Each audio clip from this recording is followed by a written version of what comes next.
Muito bem, vamos gravar a partir de agora. Aula 5, onde eu termino o capítulo 4 e também vamos ver o capítulo 5, que ele é mais curtinho. Como sempre, esses materiais que vocês estão vendo, eu envio os PDFs por e-mail. Quem não estiver recebendo por algum motivo, me avise, entre em contato. E também lembrando que o material de referência é o livro Análise Econômica, Saporto e Pereira, que eu também passei no começo do semestre por e-mail. Quem, por acaso, não recebeu o livro, me avise, que a gente pode passar o PDF por e-mail, tá certo? Muito bem. Então, no capítulo 4, né, que é exatamente o capítulo 4 do livro, a ideia era falar sobre algumas aplicações de oferta e demanda. Então, ainda é aquele modelo de oferta e demanda, onde você tem uma curva de demanda, um gráfico de demanda, né, negativamente inclinado, um gráfico de oferta positivamente inclinado, os dois se cruzam num ponto, e esse ponto é o ponto de equilíbrio. Estamos falando daquele modelo ainda. Na semana passada, na aula de vídeo, nós vimos o preço máximo e preço mínimo, que são duas políticas de governo. Hoje nós vamos ver impostos e vamos ver também o conceito de elasticidade. Na verdade, desses três conceitos aí, nós vamos nos focar na elasticidade e preço da demanda, tá? Então, vamos direto aí para a questão dos impostos. Eu já resolvi um exercício sobre efeitos de preço máximo e preço mínimo. Bom, imposto. O que é um imposto?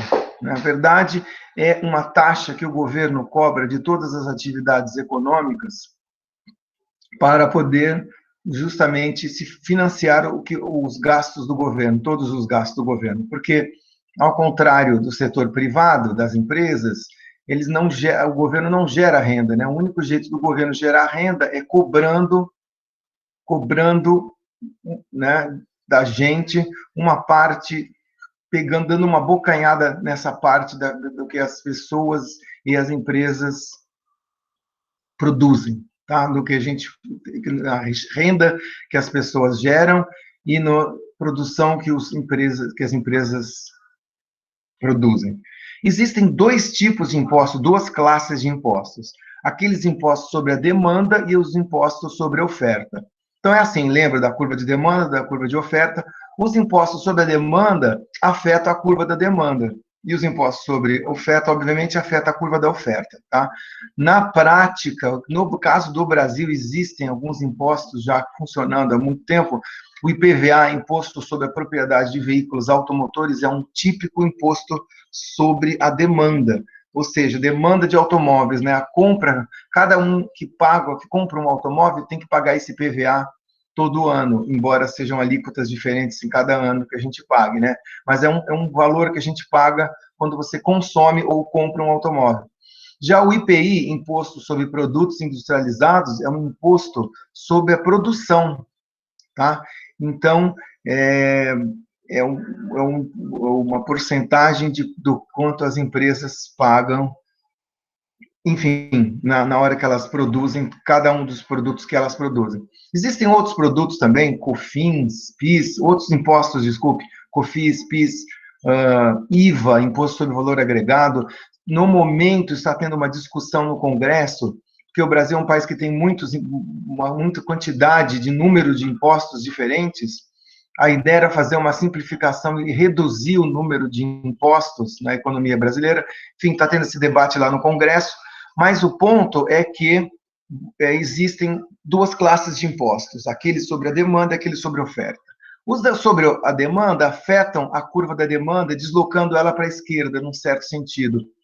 Por que para a esquerda? Ou seja, diminui a demanda, né? Porque é aquela história, se eu estou pagando imposto, para pagar esse imposto, eu teria que justamente diminuir um pouquinho a demanda ou o gasto que eu teria para dar conta de pagar o imposto, né? Nós vamos ver já igual como que funciona isso. E os impostos sobre a produção, ou IPI, ou sobre oferta, deslocariam a curva da oferta para a esquerda. Também tem uma pequena queda na quantidade de equilíbrio, vocês vão ver já, só que o importante nesse momento é lembrar que impostos sobre a demanda afetam a curva de demanda, e impostos sobre oferta afetam a curva de oferta. Tá? Então, vamos começar falando sobre imposto em PVA, tá? Que afeta a curva da oferta. Tá? Então, vejam você que essas duas curvas em azul, S é a oferta e D é a demanda, estão em equilíbrio nesse ponto 3, 100. 3 o preço, 100 a quantidade. Muito bem. O que acontece quando você coloca um imposto, o IPVA, a curva da oferta não acontece nada. A S1 continua do mesmo jeito. Já a curva da demanda é como se tivesse tido um deslocamento para a esquerda do tamanho do imposto. Então, vamos supor que o imposto é de 50 centavos. Olha o que acontece. Deixa eu ver. Exatamente. Dá uma olhada aqui o que acontece. Então, a curva da demanda era D1, virou essa curva D2 vermelha, tá? Então, o importante é isso. Vocês notem que a curva desloca para a esquerda. Mas desloca até quanto? Bom, primeiro, ela desloca aqui para a esquerda, vai cruzar a curva de oferta num outro ponto, tá certo? Que esse seria o ponto novo de equilíbrio. Tá, só que com esse ponto é um preço mais baixo do que antes. Na verdade, pelo contrário, o preço está mais caro, é um imposto de 50 centavos. Então, olha como que a gente faz para calcular essa curva de imposto, tá? O truquezinho é esse. Você desloca a curva de demanda para a esquerda, né? Para quanto que caiu a quantidade? Caiu em 10, tá? Então, você marca 90, aí você sobe aqui e marca até aqui, ó. E esse preço aqui, vocês marcam aqui na esquerda, que é, por exemplo, 3,30. Então, aí é 2,80 é o preço. Sem o imposto, você soma o imposto novo que foi colocado de 50 centavos, 2,80 mais 50 dá 3,30. Então, o preço final é 3,30, ou seja, sem o imposto, quanto que era o preço? 3. Quanto que era a quantidade? 100. As duas curvas azuis. Como que eu faço para aplicar o imposto? Bem, eu desloco a curva de demanda para a esquerda até chegar num ponto que a quantidade que você observou que diminuiu, porque todo imposto faz diminuir a quantidade. Então, você desloca para a esquerda até chegar nesse ponto que você observou, que no caso é 90, e aí você sobe até aqui e marca esse valor de preço. Quanto que deu? Bom, deu acima do 3. Quanto? 3,30. Então, se você sabe que o imposto é 50 centavos, então você pega o 3,30, diminui 50, dá o 2,80, que é o posto, que é o preço que seria aqui, ó, sem o imposto, tá? Então, o resultado, no fim das contas, o que, que vai acontecer? Eu vou consumir 90 e a curva de demanda vem aqui, toca a curva antiga de demanda e vem para cá como um novo preço, o preço de 3,30, tá certo? Mas por que que tem dois preços agora? Vocês devem estar se perguntando. Por que não é só R$ 3? Então, é porque 3,30 na verdade é o preço final, tá? Por que que o 3,30 é o preço final? Porque, olha, curva de demanda vem para a esquerda, marca a quantidade, sobe a quantidade até tocar na velha curva de demanda e com um preço, e aí você marca esse preço. 3,30 é o preço final. Só que desses 3,30, não vão todo esse dinheiro, não vai para, ao contrário de antigamente, os 3,30 não vão todos para a empresa, para o empresário. Porque quando não tinha imposto, era R$ 3, o dinheiro todo ia para o empresário, os R$ 3, lembra disso? Oferta e demanda, os R$ 3 eu pago como consumidor e eu, como empresa, recebo R$ 3. Aqui, o que, que eu fiz? Eu coloquei a curva de demanda para a esquerda, desci aqui no 90, subi, marquei a velha curva de demanda, que é 3,30. Desses 3,30, todos vai para o comprador? Para o empresário? Não. Lembre-se que o imposto é 50 centavos. Então, eu tenho que pagar para quem? Para o bendito governo. Então, 3,30 menos 50, 2,80. Resultado, eu, empresário, eu, né, estou vendendo aquela quantidade de 90, estou recebendo só 2,80. Por quê? Porque agora eu sou obrigado a pagar imposto de 50 centavos, 2,80 mais 50 dá 3,30. Então é isso. O comprador, aquela pessoa que vai lá na padaria ou no bar comprar o cigarro, paga 3,30. Só que o empresário recebe 3,30? Não. Eles recebem 3,30 menos o imposto, que vai, por sua vez, para o governo. 3,30 menos 50 dá 2,80. Então, ele está recebendo 2,80. Resultado do imposto: consumo total menor. Preço que os empresários recebam menor, porque ele recebia 3, está recebendo 2,80. Preço pago pelas pessoas maior, 3,30. porque eu pagava 3, agora eu pago 3,30. Tá bom? Então, dá uma olhada nesse slide aqui, dá uma memorizada de como funciona quando você enfia o imposto. Tá? Só relembrando, eram as duas curvas azuis, o preço de equilíbrio era 100, quantidade 3 o preço. Aí eu desloco a curva para a esquerda até a quantidade no qual eu percebo que ela que caiu depois do imposto, então caiu para 90, tá? E aí eu subo com esse 90 e marco a antiga curva de demanda e venho até aqui para ver o preço. O preço é 3,30. Para eu saber quantos empresários recebem, eu desconto o imposto desse 3,30, 2,80.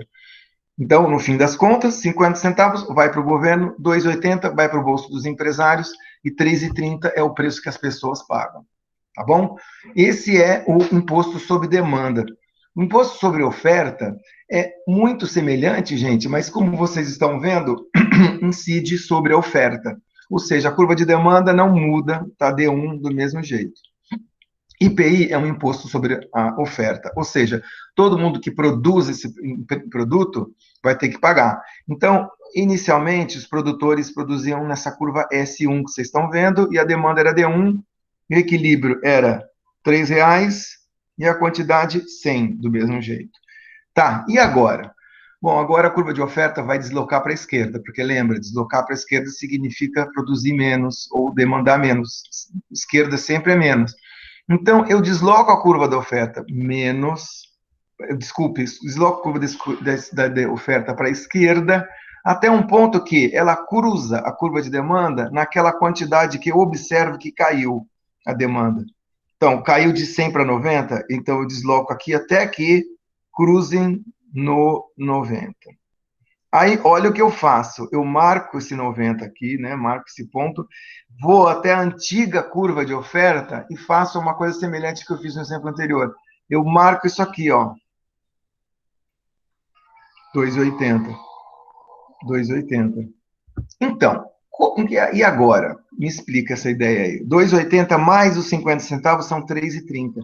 Ou seja, o imposto sobre oferta tem um efeito muito semelhante. Por quê? Porque 2,80, se você for até a curva de oferta né, antiga, é o valor, eles recebem 2,80 agora.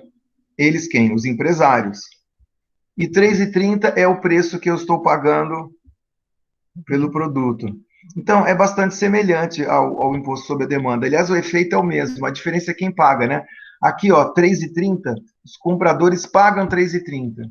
E eu, esses 50 centavos vai para o governo e 2,80 é quanto chega no bolso dos empresários ou dos vendedores, tá? Ou da oferta. Então, por isso que é o mesmo efeito. 3,30 menos 2,80 dá 50 centavos. Então, o IPI vai para o bolso do governo, eu, empresário, recebo 2,80 e eu, comprador, pago 3,30.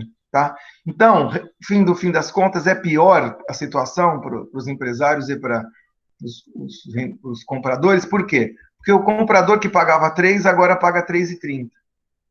Certo? Ó, eu pagava 3. Agora eu pago tudo isso, 3,30. É ruim para os empresários que recebiam 3, agora recebem 2,80. E essa diferença vai para o governo. Tá?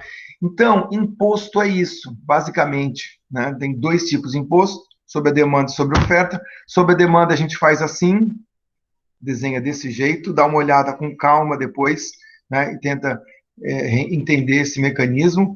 E para a oferta, só quem muda é a curva de demanda. E se um imposto sobre oferta, quem muda é a curva de oferta, mas o efeito é exatamente o mesmo, tá certo? O empresário recebe menos dinheiro e o comprador paga mais dinheiro, e a diferença vai para o bolso do governo, tá? Então, a primeira coisa que eu queria mencionar para vocês hoje é a ideia de impostos, como que funcionam os impostos. Agora, tem um outro conceito chamado elasticidade, que é bastante importante para a gente ver o efeito de mudanças ou possíveis mudanças na oferta e demanda, tá? E é um efeito, uma medida quantitativa ou um modo de calcular efeitos sobre mudanças nas condições de mercado sobre as pessoas. Tá? Então, eu preciso entender quantitativamente mudanças de preço e de quantidade, como que afetam o mercado, como que afeta as condições de mercado. Então, vamos definir elasticidade de preço de demanda. Existem pelo menos 3 definições de elasticidade. Tem elasticidade renda da demanda, elasticidade de preço da oferta. Essas duas, eu até tenho aqui o material, mas eu vou enfatizar na nossa discussão a mais importante delas, que é a elasticidade de preço da demanda, que é o seguinte: se a demanda, se o preço de um certo produto mudar, quantitativamente, como que isso oferta a quantidade demandada? A quantidade se o preço mudar, quanto que afeta a minha quantidade demandada? Porque o preço, ele pode ir para cima ou para baixo, certo? E aqui nós estamos falando de demanda. Vocês lembram que a curva de demanda, ela é negativamente, ela é assim, ela é inclinada negativamente, certo? Então, se o preço aumentar, ou se o preço diminuir, o que acontece com a quantidade demandada? Bom, eu vou desse ponto para esse ponto. Aqui, quando o preço é 100, o preço é 4, eu consumo 100. Se o preço subir para 5, eu vou consumir 90. Tá? Então, preço maior, eu consumo menos. Mas quanto menos? Essa que é a grande dúvida. E é isso que a elasticidade me diz. Tá? Se o preço subir, por exemplo, de 4 para 5, né, e eu vi que a quantidade caiu de 100 para 90, a elasticidade vai me dizer qual que é a mudança percentual dessa variação. E para isso que serve a elasticidade. Voltando aqui agora no começo, ops, é isso, é uma mudança percentual na, na quantidade demandada por conta de variações na quantidade do preço, mudança no preço. Então, vai ser um impacto quantitativo. Está aqui o exemplo e a fórmula. Elasticidade, mudança percentual na quantidade demandada dividido por mudança percentual no preço. Vamos escrever aqui, e eu acho que vai ficar um pouquinho mais claro se eu escrever aqui. Então, olha, elasticidade, que é esse E esquisito aqui, é um E grego, vai ser a mudança percentual da quantidade dividido pela mudança percentual no preço. Ok. Mudança percentual na quantidade dividido pela mudança percentual no preço. Como assim? Então, se o preço aumentou para PF,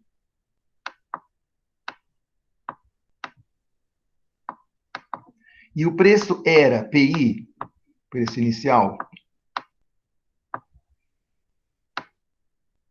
a variação do preço percentual é isso daqui, gente. PF menos PI sobre PI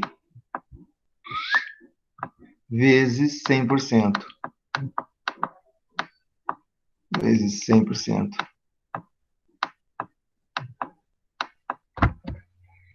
PF menos PI sobre PI vezes 100%. Olha a fórmula de novo. Elasticidade da demanda é mudança percentual na quantidade demandada sobre mudança percentual no preço. Então, vamos lá. A parte de baixo, denominador, mudança percentual no preço. Mudança percentual é em porcentagem, quanto que variou o preço. O preço era PI. Aí ele subiu ou desceu, sei lá, mudou para PF. Então, a mudança percentual é PF menos PI dividido por PI. Tá bom? Essa é a mudança percentual no preço, que é o denominador. Agora, aqui na parte de cima, ó, mudança percentual na quantidade demandada, como é que eu faço? É assim. QF, esse aqui ficou meio esquisito. QF menos QI sobre QI vezes... Nossa, esse parênteses ficou todo torto. Vezes 100%.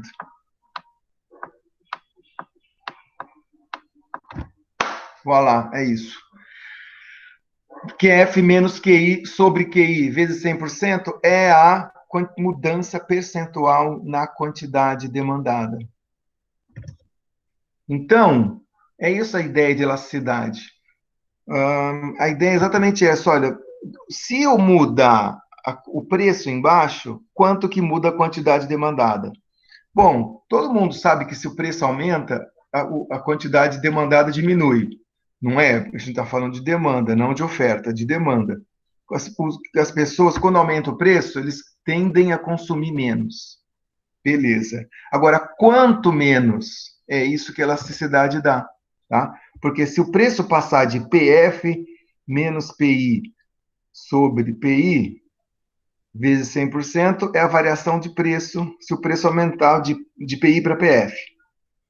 Então, tudo bem, o preço aumentou de PI para PF. Eu sei que vai cair a quantidade, né? Mas quanto que vai cair? Ué, vai cair QF menos QI sobre QI vezes 100%. É a fórmula da elasticidade. A fórmula da elasticidade ela é bem simples, né? Olha só, mudança percentual na quantidade demandada sobre mudança percentual no preço, que destrinchando, dividindo, né, trocando em miúdos, é isso aqui, ó. Então, vou deixar vocês darem uma olhada aí. QF menos QI sobre QI vezes 100%, dividido por PF menos PI sobre PI vezes 100%. Tá? Bem tranquilo essa ideia de elasticidade. Vamos fazendo um exemplo, tá? Fazendo um exemplo. Olha aí, vamos supor que, por algum motivo, o sorvete custava R$ 2 e ele aumentou para 2,20. Sei lá, deu um problema aí na produção do sorvete, ou então eles resolveram mais gente no litoral, aí no alto verão, era R$ 2, falaram, não, vamos aumentar um pouquinho o preço. Enfim, o preço aumentou de 2 para 2,20. Então, a gente sabe que quando o preço aumenta, a quantidade demandada cai, né? Porque na demanda é assim.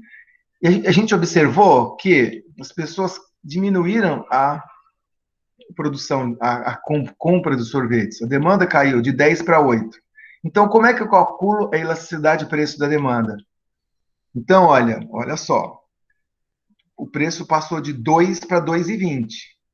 Então, o PI é 2 e o PF é 2,20. Certo? PI, preço inicial, PF, preço final. Quantidade passou de 10 para 8. Então, o QI é 10 e o QF é 8. Ou seja, eu consumia inicialmente 10, agora eu consumo 8. Então, quanto que é a elasticidade de preço da demanda? Está aí nessa fórmula de baixo aí, observando aqui, ó, QF, QI sobre QI, PF, PI sobre PI. Então, o preço passou de 2 para 2,20, certo? Então, vamos jogar aqui. Cadê? O preço passou de 2,20 menos 2. Gente, isso aqui é um 2,20, tá? 2,20 menos 2 sobre 2 vezes 100%. E aqui em cima, qual que eram as quantidades mesmo? Inicial, a quantidade era 10, final, a quantidade é 8. Então, vai ser, ó, quantidade final, 8. 8 menos 10 sobre 10. Não. Qual a quantidade inicial? É 10? Não. Quantidade inicial é 10, sim. 10. Vezes 100%.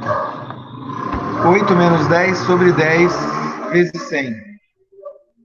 Então, é exatamente o que está escrito aqui. 8 menos 10 sobre 10 vezes 100, em cima. Embaixo, 2,20 menos 2,20 sobre 2 vezes 100. Então, 8 menos 10 dá menos 2. Menos 2 sobre 10 dá menos 0,2. Menos 0,2 vezes 100 dá 20. Dá menos 20 em cima. Embaixo, 2,20 menos 2 sobre 2 dá 0,10. Não, 0,20. 0,20 sobre 2 vai dar 0,10 vezes 100% vai dar 10%. Então, olha que interessante, menos 20% sobre 10% igual a menos 2. Então, a elasticidade de preço é menos 2, tá certo? Tá, e o que eu faço com esse número, afinal das contas? Para que serve essa elasticidade de preço da demanda? Ah, tá, menos 2, e daí? E daí é que ela serve exatamente para isso, para você ter uma ideia que, no caso, os preços variaram. Isso pode ser estimado, e as pessoas calculam, fazem esses cálculos, né, na vida real, para saber que, tipo, se eu aumentasse o preço, certo? Para quanto que a quantidade demandada cairia, em quanto cairia. Então, veja vocês nesse caso aqui. Esse aqui, por exemplo, pode ser um caso real que o preço passou de 2 para 2,20, a quantidade cai de 10 para 8. E aí isso mostra quão sensível as pessoas são para o aumento de preço naquele produto em particular. Por exemplo, aqui eu vejo que a quantidade cai, o preço cai em 10%, sobe 10%, não é? Eu subi de 2,20, de 2 para 2,20. Isso vai me dar 10% de aumento no preço, olha aqui embaixo. Então, e cair de 10 para 8, 8 menos 10 sobre 10 vezes 100, isso é uma queda de 20%. Então, uma elasticidade de menos 2, ela está dizendo que para todo aumento de 10% no preço, vai ter um aumento de uma queda de 20% na demanda. Uma medida de sensibilidade daquela demanda. Então, olha, se eu aumento o preço em 10, a demanda cai em 20%, ou seja, a demanda é muito sensível, tá? Porque se eu caio assim, ó, 10%, ela cai assim, 20%. Então, é uma demanda bastante sensível, porque a elasticidade deu menos 2. Então, no final das contas, é para isso que serve a elasticidade de preço da demanda, para ver a sensibilidade da demanda de algum produto para variações no preço, tá certo? A demanda, ela pode ser elástica ou inelástica. Demanda elástica significa demanda muito sensível. Demanda inelástica significa demanda não tão sensível, tá? Menos sensível. Então, eu até escrevi aqui, ó. A demanda elástica, a quantidade demandada responde fortemente a mudanças no preço. Então, enquanto que a demanda inelástica, ela responde não tão fortemente, responde de uma maneira mais fraca. Ela responde, mas responde de uma maneira mais suave, né? Então, nesse exemplo aqui que a gente deu, o que era demanda elástica ou inelástica? Vamos ver. Bom, primeira coisa é que demanda elástica é sempre que o preço é menor que menos 1, mais negativo que menos 1, ou seja, menos 2, menos 3, menos 10, menos 20. Tá? Sempre que é menor que menos 1, então ela vai ser demanda elástica, vai responder fortemente. De outra maneira, uma demanda inelástica, tá? A demanda ela vai ser maior que menos 1. Então, números negativos ainda, só que maior que menos 1. Por exemplo, menos meio, menos um quarto, tá certo? Então, enfim, esses números são de demanda inelástica. Vamos ver no exemplo anterior aqui? Aí, no exemplo anterior. Tá aí a curva de demanda, o preço era... Tá, alguém digitou errado aqui, alguém digitou 4, 5, 50 e 10. Na verdade, é 2, 2 e 20, 8, 10. Tá? No exemplo anterior, pessoal, o preço era 2, passou a 2,20. A quantidade era 10, passou a 8. Então, 8 menos 10 sobre 10 vezes 100 dá menos 20. 2,20 menos 2 sobre 2 vezes 100 dá 10%. Então, menos 20 sobre 10 dá menos 2. Como menos 2 é menor que menos 1, a demanda é elástica. Tá certo? Eu até escrevi aqui embaixo, demanda elástica. Ou seja, ela responde fortemente a mudanças no preço. E olha para você, e aqui está provado isso, que um aumento de 10% no preço, a demanda cai mais que 10%. No caso, caiu 20%. E sempre vai ocorrer isso no caso de demanda elástica, tá? Você dá um aumento de preço assim, a queda de demanda é mais forte. Então, no caso da demanda elástica, por algum motivo, as pessoas, a demanda por aquele produto é muito sensível à variação de preço, tá certo? Então, sei lá, um produto aí, sei lá, automóveis, você aumenta em 10%, a demanda cai em 15%. Então, significa que aumentar o preço, você sabe que vai ter uma resposta forte na demanda. Tem outros produtos que a demanda não é tão elástica assim. É o caso da demanda inelástica e essa elasticidade maior que menos um, por exemplo, menos meio, que vai ser o caso, bom, por exemplo, deixa eu escrever aqui.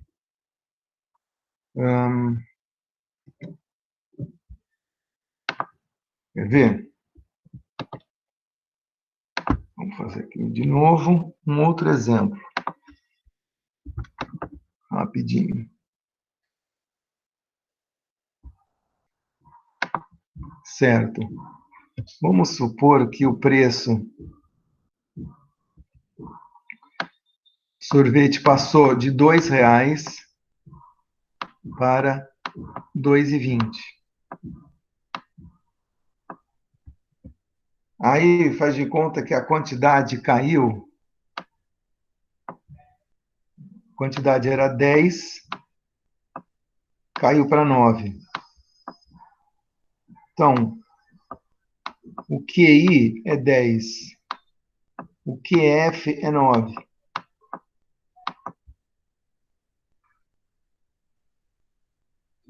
Então, o preço inicial é 2 e o preço final é 2,20. Então, gente, dá uma olhada nisso que eu coloquei aqui. É um pouco diferente desse outro exemplo. Porque nesse outro exemplo, esse mesmo aumento de preço aí caiu de 10 para 8. Agora, eu vou fazer de conta que caiu de 10 para 9, ou seja, caiu pouco. Então, nesse caso, como que eu calculo a elasticidade? Então, vai ser, de acordo com a fórmula, em cima são as quantidades, QF menos QI. QF, 9. QI, 10.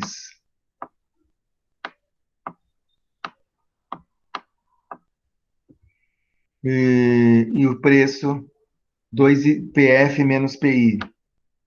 2,20 menos 2 dividido por 2.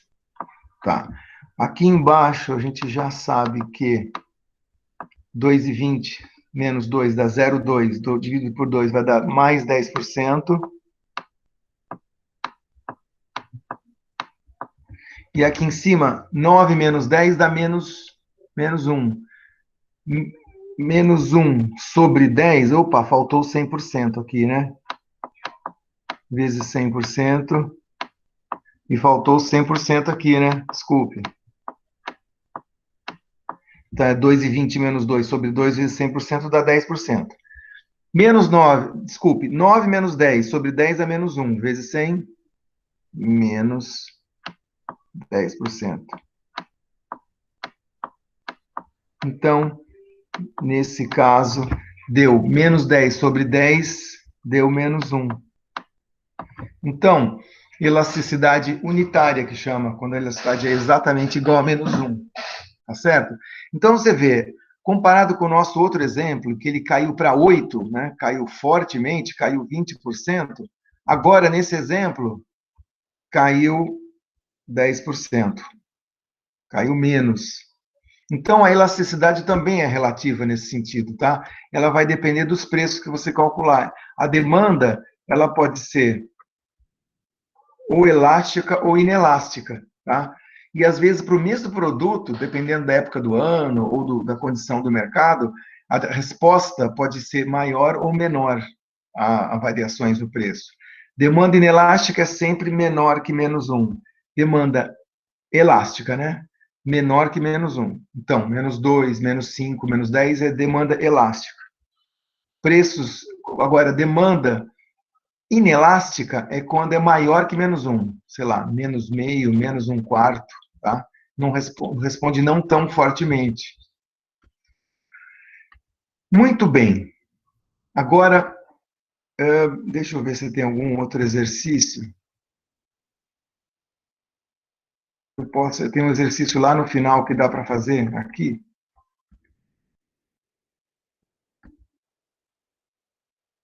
Isso.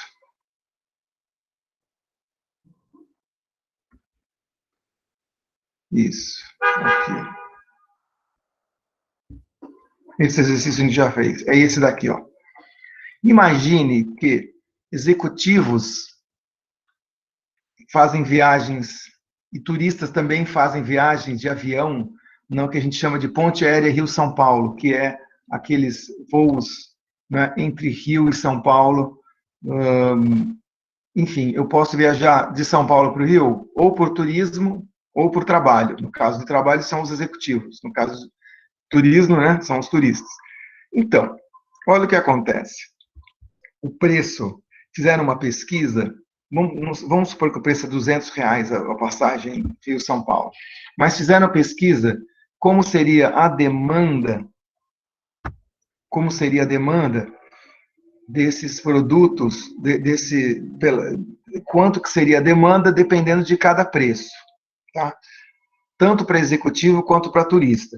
Então, o preço hoje é 200. Anota aí que o preço é 200.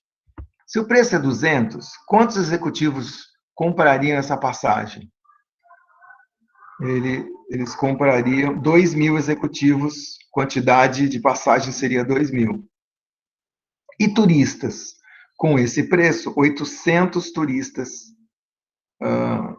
iriam viajar nessa bendita ponte aérea. Se o preço desse uma caída para 150, eles fizeram uma avaliação também, e é teste de marketing, eles fazem pesquisa telefônica, pesquisa nas empresas, pesquisas nos sites de turismo ou nas agências de turismo, que nem a CVC, tipicamente eles fazem essas pesquisas, né? Como seria, se caísse para 150, como seria aumento da quantidade de executivos? Bom, vocês percebem que teria um aumento para 2.100. Já com relação aos turistas, seria uma quantidade, passaria de 800 para 1.000, tá certo? Então, e eles fizeram a mesma pesquisa, se houvesse um aumento de preço para 250 ou para 300 ainda, né? Fizeram essas três pesquisas, né? Uma se tivesse uma queda e duas pesquisas de aumento de preço. Se fosse 250, cairia para 1.900 executivos, e se fosse 300, cairia para 1.800 aqui, tá certo? Já os turistas cairia proporcionalmente mais, né? De 800 cairia para 600, e se fosse um outro aumento maior, cairia para 400. Então, a pergunta para vocês, estão várias perguntas aí, e vamos responder a primeira pergunta primeiro, que é, quando o preço sobe de 200 para 250, qual que é a elasticidade de preço da demanda? Tanto de executivos quanto de turistas, tá?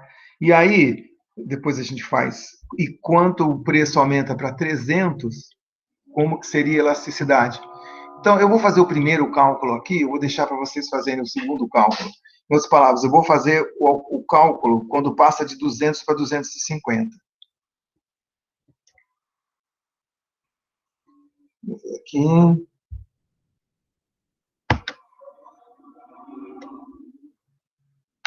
Tudo bem. Tá. Lembrando. Opa!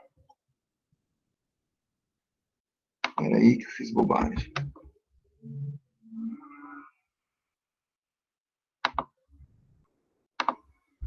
Lembrando que a elasticidade é quantidade final menos inicial sobre a quantidade inicial vezes 100%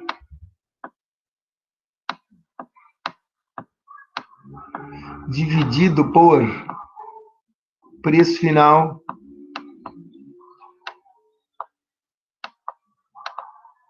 menos preço inicial sobre preço inicial vezes 100%. ou seja, a parte de cima é uma mudança percentual na quantidade, e embaixo é uma mudança percentual no preço.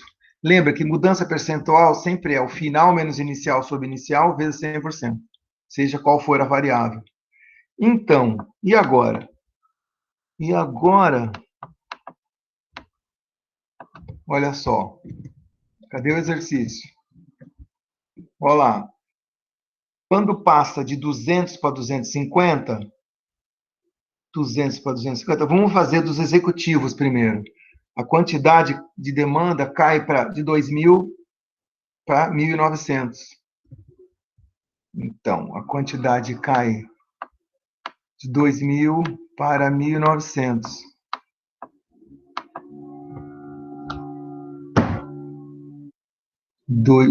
Então, aqui vai ser 2.000.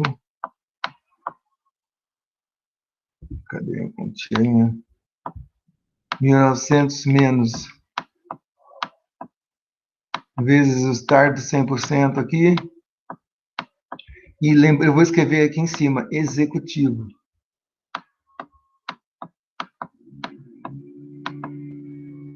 Exec. Tá? Para os executivos, essa variação de preço vai cair, vai fazer com que a demanda vá de 2.000 para 1.900. E o preço, quanto que é o preço mesmo? Passou de 200 para 250. Então, o preço final é 250.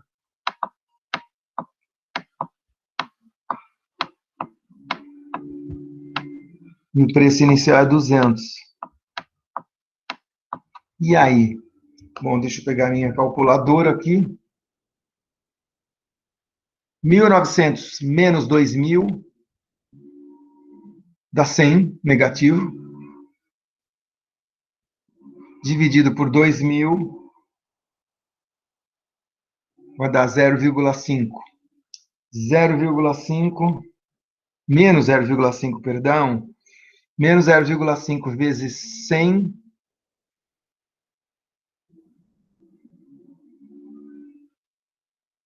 É isso. 5%, professor. É 5%. Pode falar. 0,05. 0,05%. 5%, né? Isso. Menos 5%. Perfeito. Valeu. E aqui embaixo, 250 menos 200 dá 50. 50 dividido por 200 dá 0,25. 0,25 vezes 100 dá 25%.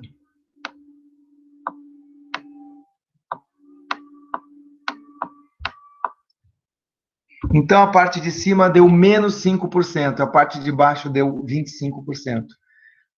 Então, menos 5 dividido por 25 vai dar 0,2. Menos 0,2. Menos 0,2. Então, gente, como deu um número maior que menos 1, a elasticidade significa que a demanda é inelástica. Ou seja, a demanda ela é afetada pelo preço, mas ela não responde tão fortemente. E é verdade, é só você comparar com o que aconteceu em cima com o que aconteceu embaixo. Caiu um aumento de preço de 25%, fez com que caísse a demanda em 5% só. Sobe 25% e cai só 5%. Tá? É isso que um número maior que menos 1 quer dizer. Tá? Então, os executivos, em outras palavras, eles não são tão sensíveis à mudança em preço. Até porque eles precisam ir para o Rio de Janeiro de qualquer jeito, né? Estão indo para lá para trabalho. Já o turista, ele não precisa ir para o Rio de Janeiro, ele pode ir para Florianópolis, para Belém do Pará, Salvador, sei lá. Ou pode ir de carro, ou pode ir de ônibus, pode ir com outras coisas, né? Podem substituir. Já o executivo, ele precisa estar rápido. Em São Paulo, então ele vai de avião mesmo, a demanda cai muito pouco, certo? Fazendo o mesmo exercício aqui, ó, olhando de 200 para 250, como é que foi a situação aqui da quantidade demandada de turistas? Caiu de 800 para 600. Vamos ver o que ocorre. Então, no caso do turista, eu vou ter, a parte de cima vai ser quanto mesmo? 600. Elasticidade, então, vai ser 600, a parte de cima vai ser 600 menos 800, dividido por 800. E a parte de baixo, note que é o mesmo, tá? Ou seja, o preço é a mesma variação, é mesmo 250 menos 200 sobre 200. Sobre 200. Beleza. Então, eu já sei que a parte de baixo vai dar igualzinho, 25% do aumento de preço. Tudo bem. No caso dos turistas, 600 menos 800 vai dar menos 200, dividido por 800, que vai dar menos 0,25 vezes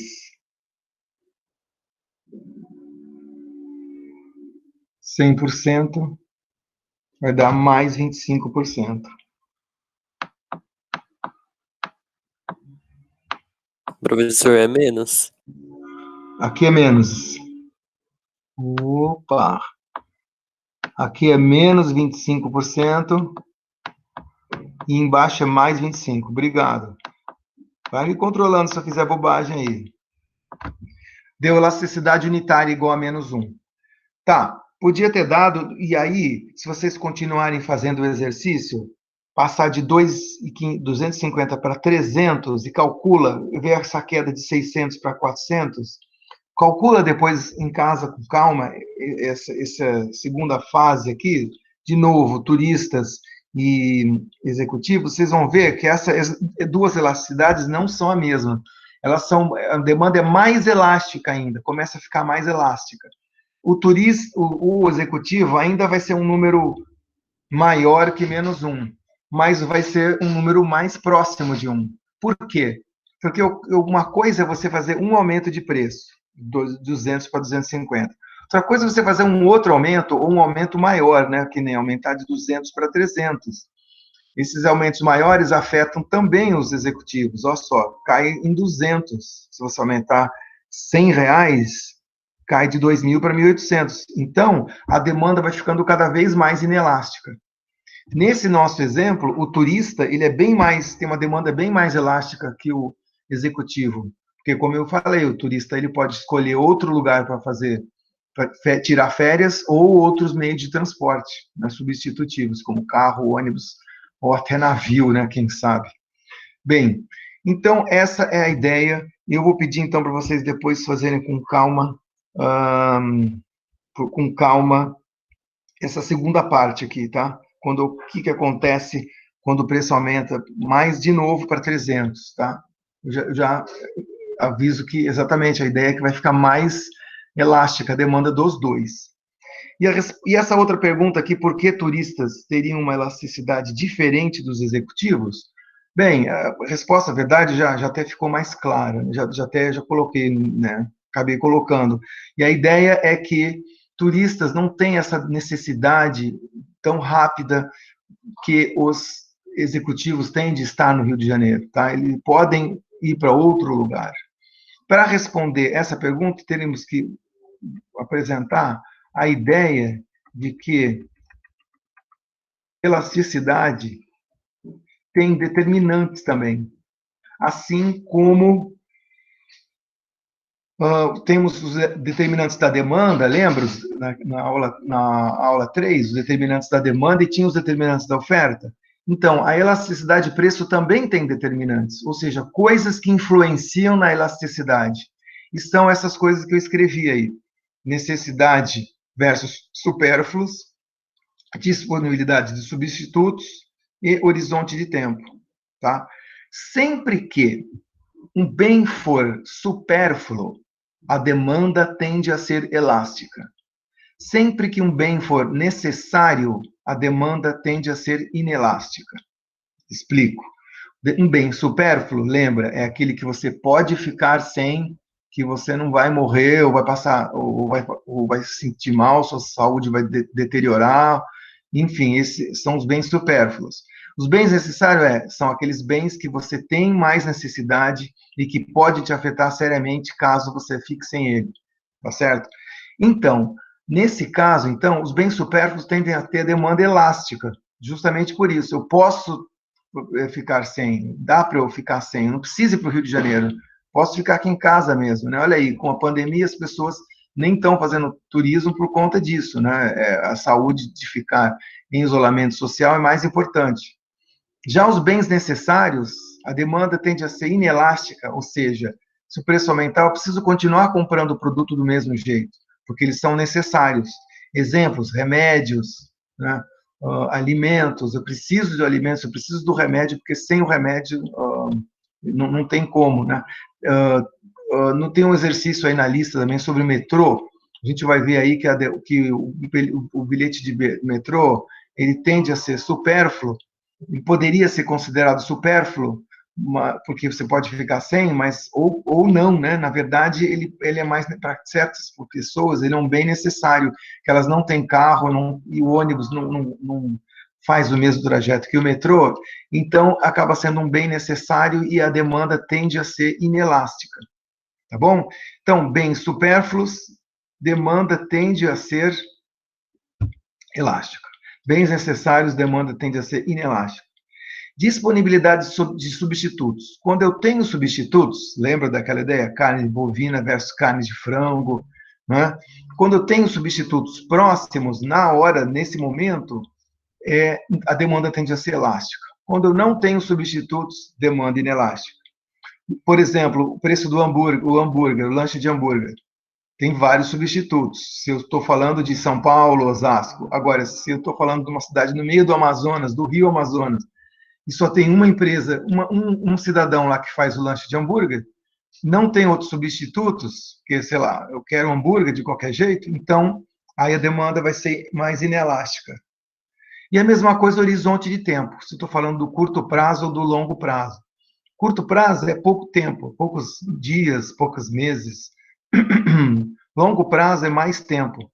Quanto maior o horizonte de tempo, mais a demanda tende a ser elástica, porque o horizonte de tempo significa que eu tenho mais tempo disponível para me adaptar. Então, se eu não tenho tempo disponível para me adaptar, então a demanda é inelástica, eu tenho que consumir aquilo agora. Se eu tenho mais tempo disponível, então a demanda tende a ser elástica.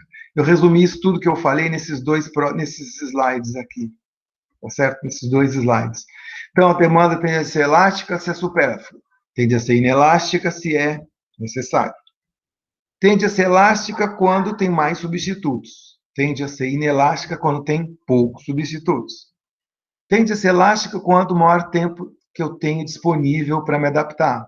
E se eu tenho menos tempo para me adaptar, tende a ser inelástica. Tá? Então, é isso. Também um outro ponto importante é que os consumidores, em geral, tendem a considerar bens necessários como elástico à demanda e bens supérfluos como elásticos. Necessários, inelásticos. Supérfluos, elásticos. Tá? Eu já mencionei para vocês aqui. Coloquei esses exemplos aí de inelástico, combustível, roupa, comida, medicamento, consulta médica, eu preciso daquilo agora. Então, eu tendo a pagar o preço, a quantidade demandada vai cair muito pouco se o preço aumentar. Já os bens supérfluos, como casacos de peles, carros esportes, ou mesmo sorvetes, né, nesse sentido, se o preço aumentar muito, eu tenho substitutos? Tenho. Tem tempo para me adaptar? Tenho. Tem outros, não é tão necessário? Então, eu posso ficar sem, então a demanda tende a cair forte. Tá? Então, esse era uma aula sobre elasticidade que eu queria mostrar para vocês e colocar como exercício proposto, primeiros exercícios então, o exercício proposto, atividade, anota aí, exercícios 5 e 6 do capítulo 4, que se encontram nesse slide aqui da apresentação. É o último slide, tá? Último slide da aula 4, Então, são os 2 exercícios que eu estou propondo para vocês como atividade, além de mais um que vem do capítulo 5, tá? Então, por enquanto, é isso aí, olha aí. Esse exercício de cima tem a ver com preço mínimo, preço máximo, que é a ideia do racionamento que houve durante o governo FHC em 2001, teve racionamento de energia elétrica, tá? Nós fizemos um exercício parecido com esse aí, então isso aí tem a ver com a aula passada, que a gente viu na semana passada.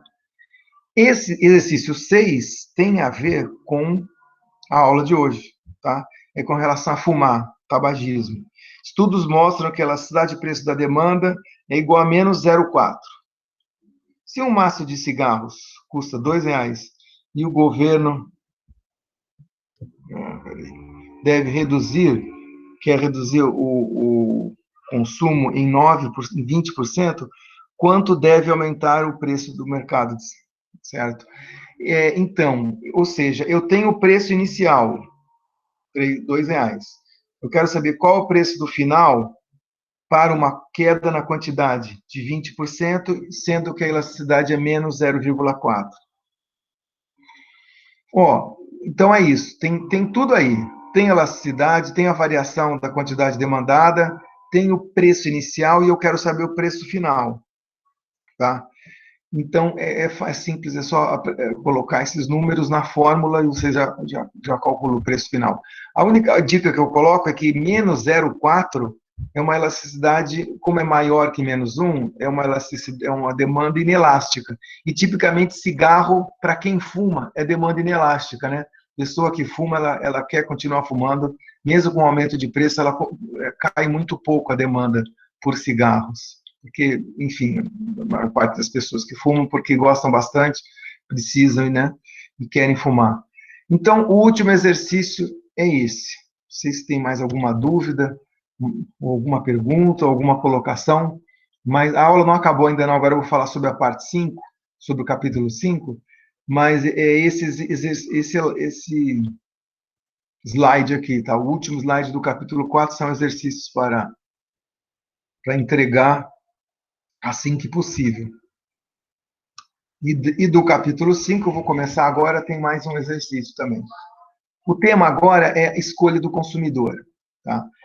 Bom, vamos ver agora o que nós fizemos agora. Primeiro, aulas introdutórias sobre conceitos básicos da economia, onde o nosso modelo utilizado era o diagrama de fluxo circular, para a gente entender como o dinamismo da economia capitalista, como que funciona, né? E a ideia é isso, que os produtores compram insumos, produzem e vendem nos mercados de bens e serviços, e as pessoas, com a renda obtida daquela primeira compra, elas vão lá e conseguem comprar produtos e num círculo infinito. Esse foi um modelo. Depois, no capítulo 3, a gente viu o modelo de oferta e demanda, tá? Que são para os mercados de concorrência perfeita, né? Ou seja, onde você tem o produto é homogêneo e você tem vários produtores, nós colocamos juntos a curva de oferta e a curva de demanda, sendo que na intersecção das duas curvas você tem um preço e uma quantidade de equilíbrio. Esse foi um outro modelo. Agora, a partir de agora, nós vamos dividir. Nós estamos ainda dentro da microeconomia, tá? Nós vamos dividir, de um lado, o consumidor, ou seja, aquele que é responsável pela demanda, e vamos olhar em separado, a partir da semana que vem, o produtor, né? A empresa. Então, vamos falar hoje sobre a escolha do consumidor. Então, como que os consumidores tendem a fazer suas escolhas? Isso daí é, então, um modelo diferente, a parte chamada de modelo da escolha do consumidor, tá? Que seria, então, referente ao capítulo 5. Novamente, quem ainda não tem o livro, me avise que é para eu passar para vocês, e seria esse capítulo 5 desse livro aí, Análise Econômica. Bom, tipicamente, essa escolha do consumidor, que nós vamos ver aí no ponto 4, é feita usando duas etapas, né? Observação da restrição orçamentária que todo consumidor tem, em conjunto com as preferências do consumidor. Tá? Então, vamos entender primeiro o que é uma restrição orçamentária, o que são as preferências do consumidor, para, em conjunto, colocando essas duas coisas juntas, a gente vê a escolha do consumidor. Tá? Então, em primeiro lugar, vamos lá. a ideia é de que o consumidor faça a sua escolha de maneira individual. Primeiro ponto é que nós temos uma demanda de mercado. Sabe aquela demanda que vocês viram lá por minério, por exemplo, ou por qualquer outro produto? Você tem a demanda de mercado, lembra? Era a demanda de mercado. Então, só que a demanda de mercado ela é constituída de demandas de várias pessoas. Então, quem que compra minério? Você pode pensar numa empresa siderúrgica, sei lá, CSN do Brasil, ou a Uzi Minas. Mas essas duas não são as únicas. Tem a Gerdau, tem as siderúrgicas chinesas, tem as siderúrgicas da Europa, dos Estados Unidos, do Japão. Todas essas compram minério, certo? Então, quando você soma a demanda de cada um indivíduo, você tem uma demanda de mercado. Então, é como se tivesse várias demandas individuais, cada um tem a sua demandinha, você coloca todas juntas, gera uma demanda de mercado total, tá certo? Mas, de novo, como é que cada um faz a sua escolha? Como que cada consumidor faz a sua escolha? Então, esse aqui é um modelo diferente, chamado modelo de escolha do consumidor. Primeira coisa, a gente, para entender como que um consumidor faz a sua escolha, o primeiro ponto é verificar que esses indivíduos fazem sua escolha dada as informações que ele tem, tá certo? Ou seja, ele é racional, tem a maior informação possível sobre aquele produto, sobre aquele mercado. Então, eu sei que se eu quero comprar um automóvel, eu sei o tipo do automóvel que eu quero e mais ou menos como que o automóvel funciona, quais são as características de cada um dos automóveis. Em outras palavras, eu não chego num mercado totalmente cego, sem saber nada sobre o produto. Tá? Eu sou racional e eu tenho informações sobre aquele produto. Esse é um ponto super importante na escolha do consumidor. Outra coisa que todo consumidor também faz é uma espécie de contrabalancear os benefícios e os custos que eles têm para fazer tal escolha. Porque, veja bem, eu tenho um benefício de ter um automóvel, certo? Poxa, vai poder me levar para a faculdade, para a casa dos amigos, viajar, enfim, vários benefícios. Só que tem um custo também, né? E os custos, o consumidor coloca os vários custos que possam ter, né? Então, não é só o custo de adquirir o automóvel, mas eu tenho que pagar aquele bendito imposto, lembra? Do IPVA? Então, tem que pagar esse imposto, tem que pagar também o seguro do automóvel, estacionamento, cada vez que eu vou para lá e para cá com esse automóvel, será que não tem algum outro substituto, por exemplo, ônibus, navio, avião, Uber barra 99, né, que é veículo de aplicativo. Então, esse tipo de benefício-custo as pessoas fazem quando avaliam se vai escolher alguma coisa, tá? Eu, por exemplo, sempre tive automóvel a vida inteira, mas depois que eu voltei da Itália, estou sem o automóvel desde então.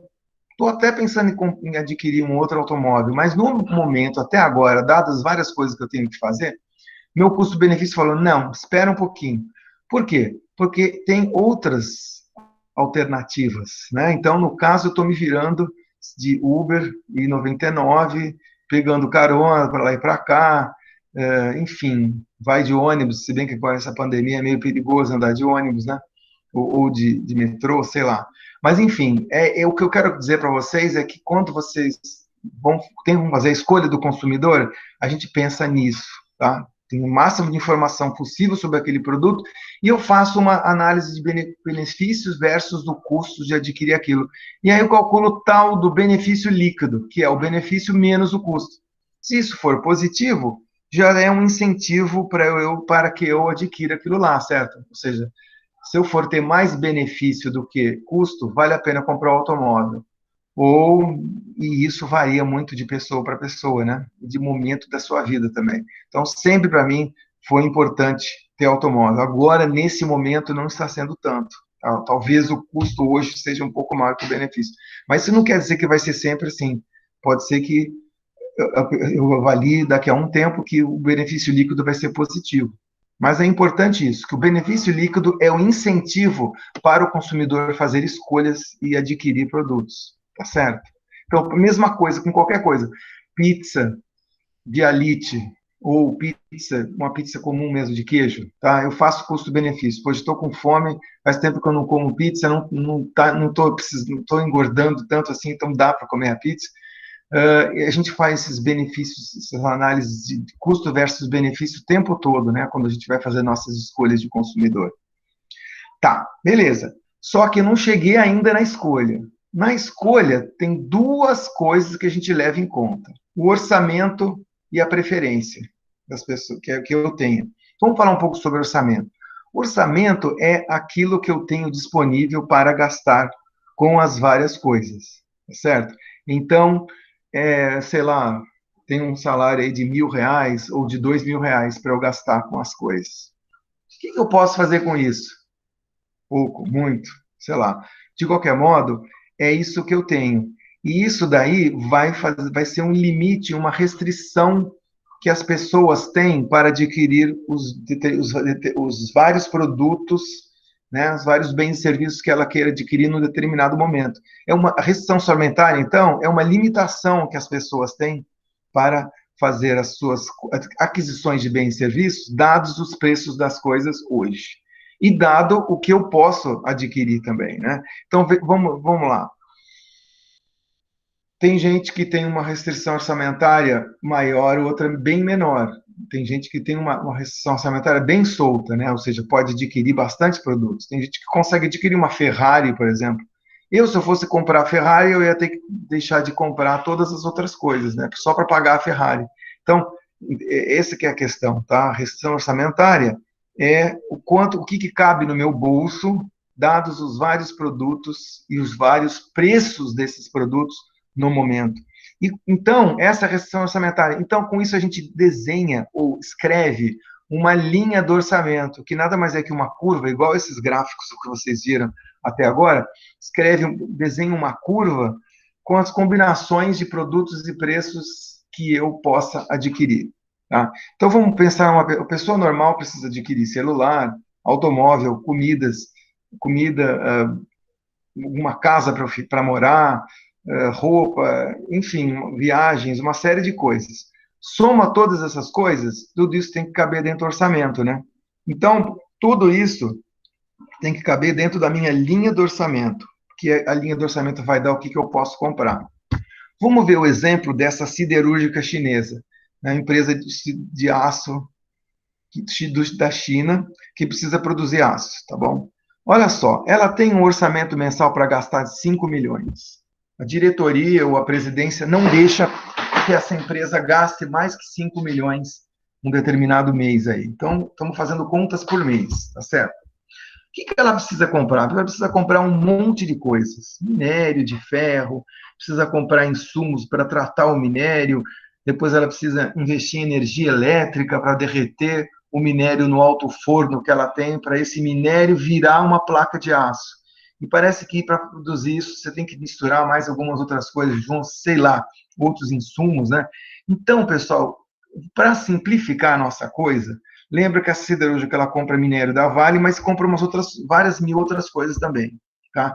Então, olha só, para simplificar, olha o modelo que eu fiz. Coloquei minério de um lado, quantidade de minério em toneladas, e aqui quantidade em toneladas também, quantidade de todo o resto.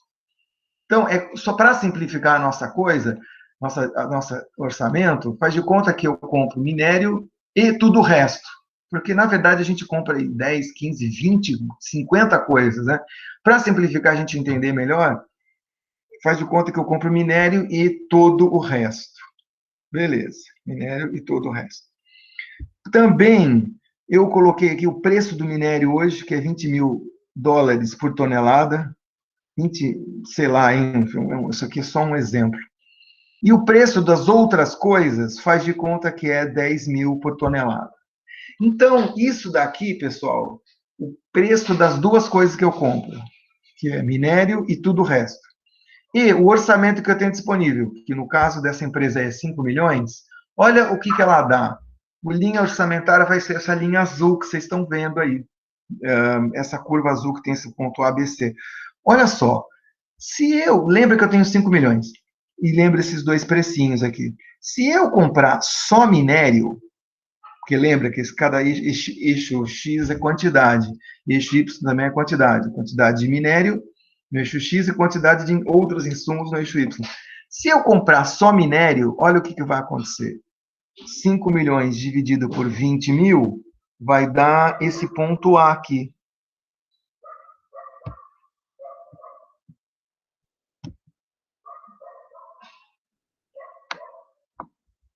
Certo? Que é 25. Espera aí que eu fiz bobagem. Professor, aperta em ocultar aí, que vai ser essa barrinha. Tá do Aperta o lado, quê? tá do lado de interromper, aperta ocultar. Do Aqui? lado, na direita, pra direita. Aqui. Isso. Boa. Valeu.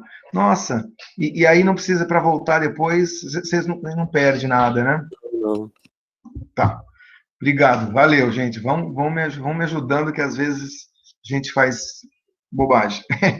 Mas beleza, olha, o que eu estava dizendo é que se você dividir 5 milhões por 20 mil, ou seja, se eu comprar só minério, vai dar esse 25 toneladas aqui. Então, o ponto A é o ponto que eu compro zero dos outros pontos, dos outros insumos, e compro só minério. Então, o ponto A faz parte da minha restrição orçamentária. Por quê?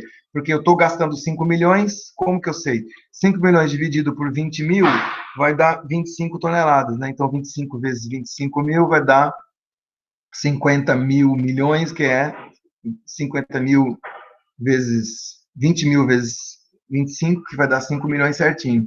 E se eu comprar só insumos, divide 5 milhões por 10 mil, vai dar esse valor aqui, 50 toneladas. E aí, nesse ponto B, eu só compro insumos e não compro minério. Agora, todos os outros pontos azuis, é compra de dois produtos, do compro dos dois. Por exemplo, ponto C, eu estou comprando 10 toneladas de minério e 20 toneladas e 30 toneladas de outros insumos. Então, multiplica. Ponto C. Multiplica 30 vezes 10 mil, dá 3 milhões. E aqui, 10 vezes 20 mil vai dar 2 milhões. 3 mais 2 dá 5 milhões. Então, o interessante é que o ponto da restrição orçamentária é que todos os pontos na restrição orçamentária, eles são pontos possíveis de serem comprados e é o máximo possível, porque faz parte dos 5 milhões. Tá? Um ponto igual ao ponto E, hoje em dia, está fora da minha restrição orçamentária. Por quê? Porque o ponto E significa comprar 30 de insumo e significa comprar 15 de minério. Então, 15 de minério com esse preço, 20 mil, vai dar 3 milhões. E aqui mais 3 milhões com 3 dá 6. Então, está fora do orçamento. Então, esse que é o ponto. A restrição orçamentária, ela te dá o máximo que você pode gastar. Todos os pontos para fora dessa restrição orçamentária, o que acontece é que você não consegue comprar. E todos os pontos da restrição orçamentária para dentro, você pode comprar. Só que o ponto é que o interessante da restrição orçamentária é que todos os pontos nela, você usa todinho o seu orçamento. Qualquer ponto para dentro vai sobrar dinheiro do orçamento. Por exemplo, ponto D. Ponto D, ele é possível de ser comprado com 5 milhões, só que ele sobra dinheiro. Por exemplo, ponto D, é 20 de outros insumos, multiplicado pelo preço de 10, vai dar 2 milhões. D aqui, você desce para cá, vai dar 10. 10 vezes 20 vai dar também 2 milhões. 2 mais 2, 4 milhões. Então, no ponto D está sobrando dinheiro. Então, eu não estou usando todo o meu orçamento. Então, todos os pontos à esquerda da restrição orçamentária são pontos possíveis, mas que sobram dinheiro no orçamento. E todos os pontos à direita da restrição orçamentária são pontos impossíveis de serem comprados com o orçamento atual. Mudanças no orçamento. Vamos supor que eu fique mais rico, eu tenho mais dinheiro para disposição. Então, por exemplo, agora, gente, não é mais 5 milhões o orçamento, agora é 6. O ponto se for verdade isso, o orçamento passar a ser 6 milhões, vai ser, o novo restrição orçamentária vai ser essa curva pontilhada que vai do G até o F, e passando pelo E. GF. Por que eu sei 6 milhões? Pega aqui, 60. 60 vezes o preço do insumo dá 6 milhões. Ou então pega aqui, ó, 30 vezes 20 mil dá 6 milhões. Então, todos os pontos aqui, o orçamento é de 6 milhões, inclusive o ponto E. Lembra do ponto E que não era possível antes? Agora ele é possível porque, enfim, agora no novo orçamento eu consigo atingir o ponto E, né? Então é isso. Mudanças na restrição orçamentária para a direita são aumentos do orçamento. Se eu deslocar para a esquerda, paralelo, é diminuição de orçamento. Ops! E o que pode acontecer também é que o preço pode variar, o preço pode ficar mais alto ou mais baixo, não é? No caso, o que acontece? Antes, a curva, o orçamento era o azul. Agora o orçamento virou esse pontilhadinho aqui, esse pontilhadinho. É porque o preço do minério mudou. Mudou, eu estou com os mesmos 5 milhões para gastar, só que o minério agora custa, ao invés de 20, ele custa, deixa eu ver quanto, 10 dividido por 5. 5. 20 vezes 25 dá 5. Metade. Dando 50 mil por tonelada. Isso, 50 mil por tonelada. Eu explico, pessoal, 50 mil. Se coloca o preço do minério, muda para 50 mil, faz de conta que ele ficou mais caro e o insumo é do mesmo jeito. Esse ponto aqui ainda é 50 dividido por esses 10, 5 milhões, vezes 10 dá 5 milhões. Agora, 10 vezes o novo preço de 50 mil vai dar os mesmos 50 milhões. Então, quando o preço aumenta, por exemplo, o preço do minério aumenta, a curva de orçamento desloca para a esquerda desse jeito. Se o preço tivesse baixado, a curva deslocaria para cá sem mudar esse ponto aqui, tá?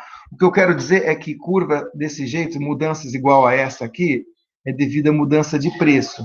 Quando o orçamento muda, aí essa curva muda em paralelo, que nem para a direita ou para a esquerda, tá? Então, é só que o ponto principal que eu queria explicar para vocês, tá?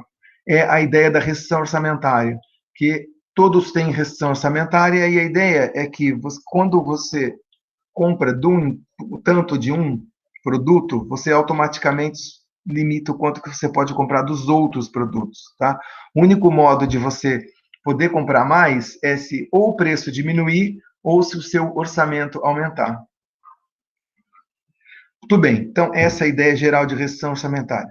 Preferências do consumidor. Vamos falar um pouquinho de preferências do consumidor.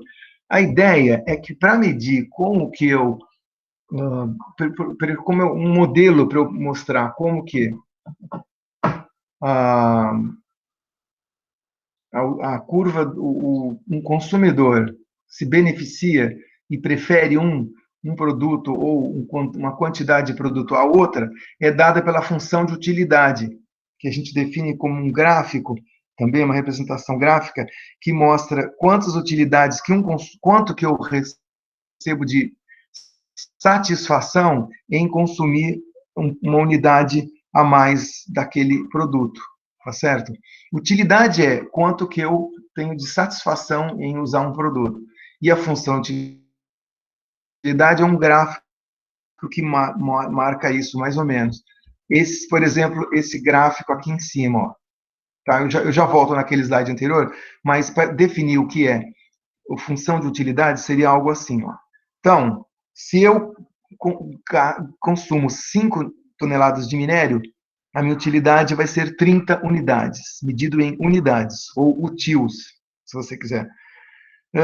Daí eu consumo 10. Se eu consumir 10, eu vou ter um aumento, vou aumentar para 50 utilidades, graus, né, de preferência. Se eu consumir 15, eu vou ter um aumento de 70 e assim por diante. Um ponto importante sobre essa curva é que ela sempre vai ter essa característica aqui, tá certo? Se você consumir mais, você vai ter uma utilidade maior em ou uma preferência em consumir mais. Só que ela vai caindo e essa utilidade vai diminuindo aos poucos. Por quê? É aquela história. Vamos supor agora que esquece o minério, vamos falar em pizza. Você trabalhou o dia inteiro, estudou o dia inteiro, está morrendo de fome, e aí eu falo, olha, tá aqui uma pizza para você. A utilidade que você tem dessa pizza é imensa, porque você já está morrendo de fome. Daí eu falo o seguinte, olha, tem uma segunda pizza aqui para você. Putz, tá, tudo bem que tem gente que não consegue comer nenhuma pizza, quanto mais duas, mas pensa que uma pessoa consegue, né, comer mais pizza, ela vai ter uma utilidade, mas não tanto quanto antes, porque, enfim, já almoço, já comi, já não estou com tanta fome. Aí eu venho com 5 pizzas, eu tenho uma utilidade maior?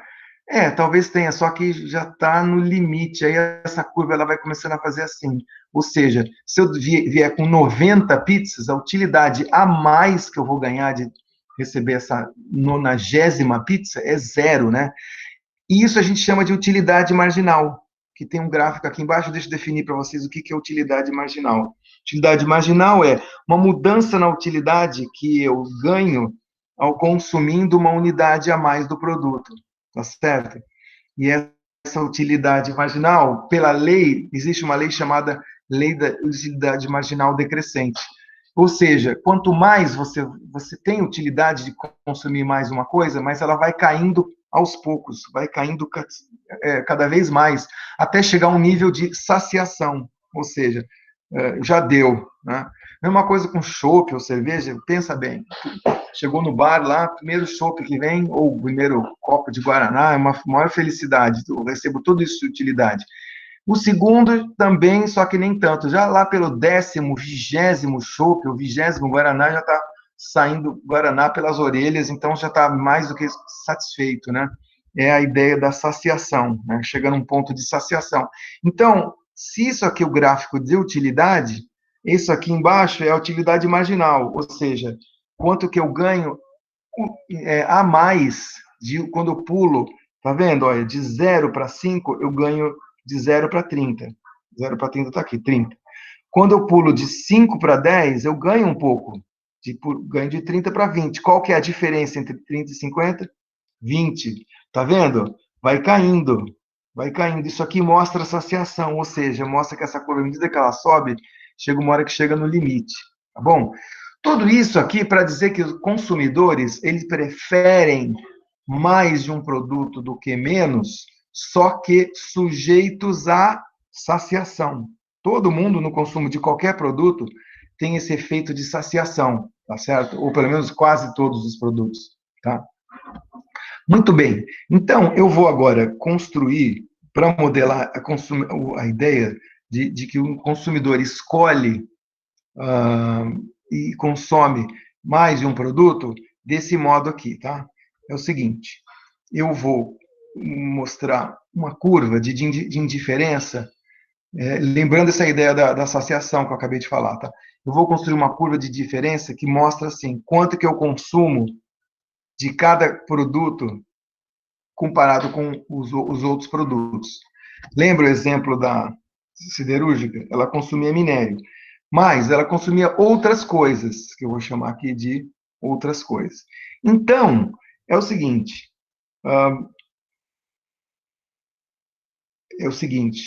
dá uma olhada nessa curva de U igual a 15. U igual a 15 é o seguinte, eu ganho uma utilidade de 15 se eu consumir 20 de minério e 10 de outros insumos. Beleza. De acordo com essa mesma lei aqui, o mapa de indiferença é a curva de indiferença no qual um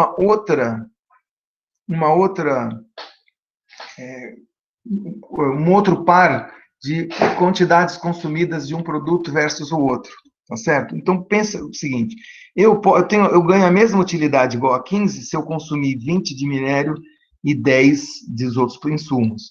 Se eu consumir um pouco menos de minério, o que isso vai me dar? Bom, isso vai me dar um pouco mais de possibilidade de consumir dos outros insumos.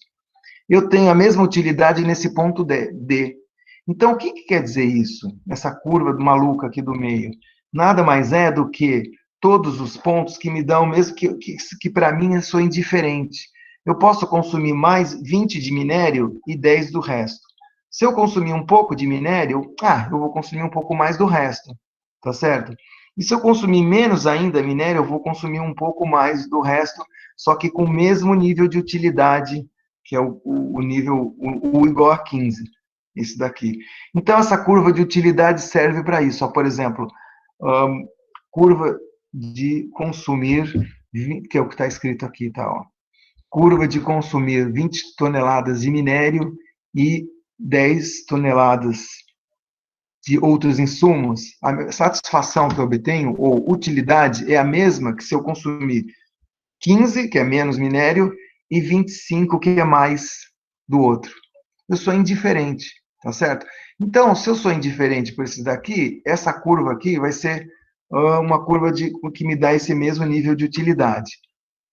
Vão haver outras curvas, né, com um pouco menor, nível de utilidade um pouco menor ou um pouco maior, tá certo? Mas o ponto é que, o que eu quero dizer para vocês, o ponto é que nessa curva do meio aqui, eu sou indiferente. A minha preferência é tanto faz. Tanto faz eu consumir, ponto C, 20 de minério e 10 dos outros, é a mesma coisa para mim do que se eu consumir no ponto E, ou seja, 10 de minério e 40 dos outros, tá certo? Tá, tudo bem, entendido que as preferências elas são assim, não é? Eu posso trocar, em outras palavras. Pensa em duas comidas, eu posso consumir 20 pizzas e 15 lanches, ou 10 pizzas e 40 de lanche. Mas por que mais? Porque quando eu consumo menos pizza, sobra mais para consumir os outros lanches. Tá? Esse é o ponto, tá certo? Quando eu consumo menos de um, sobra mais para eu consumir dos outros. Então, vamos colocar as duas coisas juntas agora. Essa ideia de que eu tenho trocas pelas preferências, eu posso pensar em trocas, tá? Junto com orçamento, tá? A restrição orçamentária. Pega esse mapa aí que você acabou de ver aqui e coloca junto com a restrição orçamentária, mais ou menos assim, ó. Tá? Mas antes de ver, dá uma olhada aí. E aí que a gente vai chegar na famosa escolha do consumidor. O ponto de escolha do consumidor é aquele no qual a curvas de indiferença, junto com a restrição orçamentária, elas se cruzam num ponto onde uma curva cruza a outra, tangenciando a linha de orçamento. Bem assim mesmo. Tá, vamos tentar entender. Calma aí. Ops. Olá. Essa curva, U igual a 15, são as minhas preferências. São o meu tanto faz. Para mim, tanto faz C quanto E. Tá? Tanto faz C quanto D. C, D e E estão no mesmo nível de utilidade. Então, para mim, tanto faz. Por que eu vou consumir C e não vou consumir D e não vou consumir E? Agora que vem a questão de botar as duas coisas juntas. Lembra que a linha de orçamento, ela é o máximo que eu consigo gastar? E que pontos à direita da curva de orçamento eu não consigo comprar porque eu não tenho dinheiro para isso? Lembra disso que eu mostrei agora há pouco? Então, eu falei que C, D e E têm a mesma utilidade para o consumidor. Só que o C está na linha de orçamento.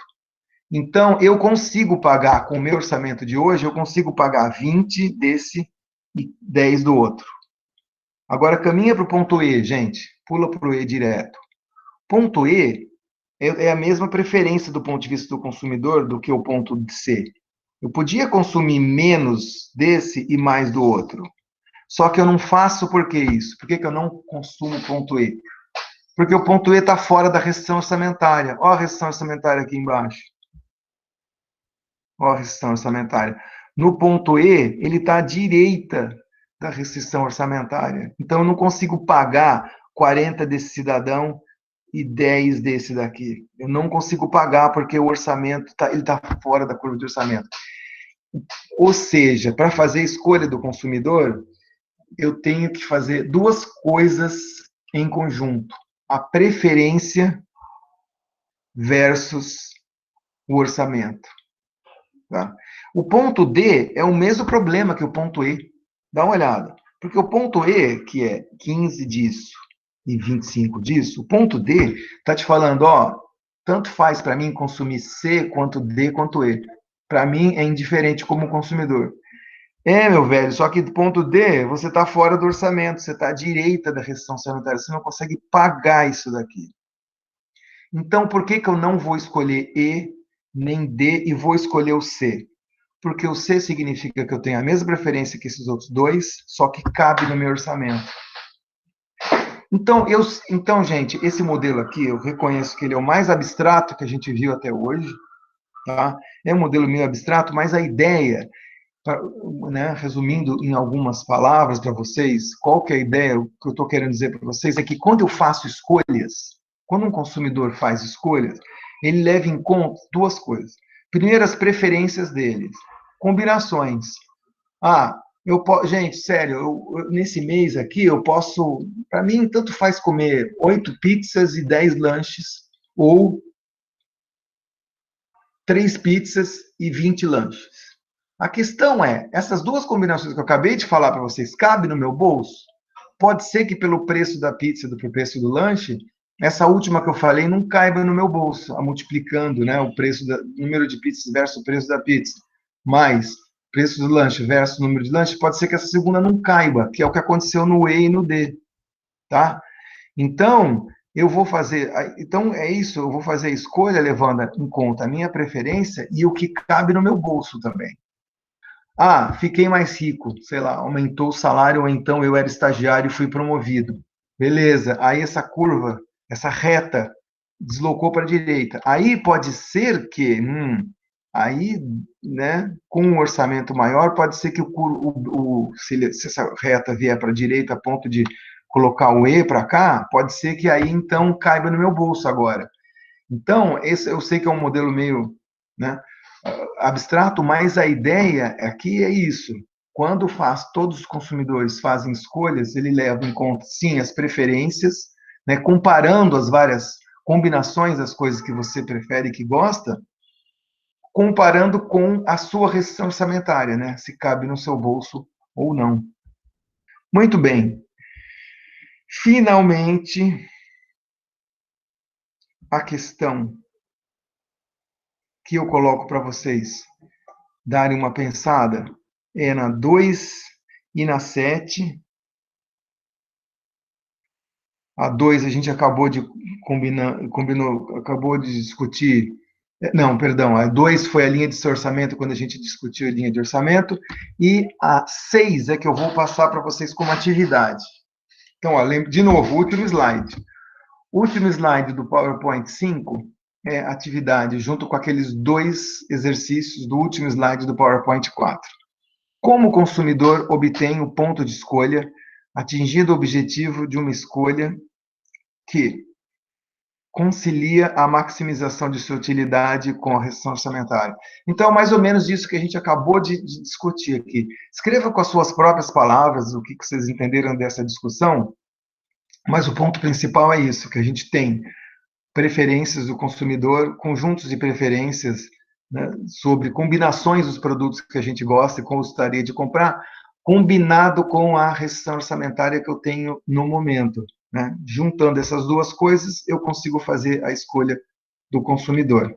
Tá? Então, é mais ou menos essa a questão 6.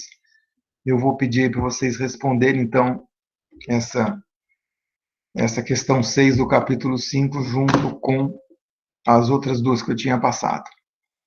Muito bem. Eu acho que, então, por hoje é só. Não sei se tem alguma dúvida final, alguma pergunta final. Alguém queria colocar algum comentário? Então, vou interromper a gravação, é isso. E vou novamente agradecer a presença de vocês.